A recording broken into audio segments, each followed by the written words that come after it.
বাংলাদেশের সাবেক প্রধানমন্ত্রী শেখ হাসিনার ভাগ্নে টিউলিপ সিদ্দিকের যুক্তরাজ্যের মন্ত্রিসভা থেকে পদত্যাগের খবরে তাৎক্ষণিক প্রতিক্রিয়া জানান লন্ডন প্রবাসীরা। আমি মনে করি যে টিউলিপ এবং তার মা হাসিনা, রেহানা এবং এই যে আপনার জয়, এরা করাপ্ট এবং বাংলাদেশে এই যে তারা দুর্নীতি করে বিলিয়ন বিলিয়ন পাউন্ড তারা দেশের বাইরে তারা পাচার করেছে।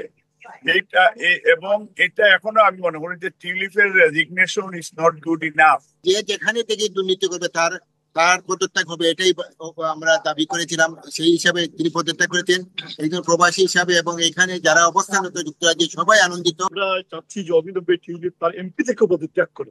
আপনার কি প্রতিক্রিয়া? আমি অত্যন্ত আনন্দিত। টিউলিপ শুধু না, ওর ভাই, ওর ববি এবং ওর যে ফ্যামিলি মেম্বার প্রত্যেককে ইনকোয়ারি করা হোক এবং বাংলাদেশের দুর্নীতি দমন করবে।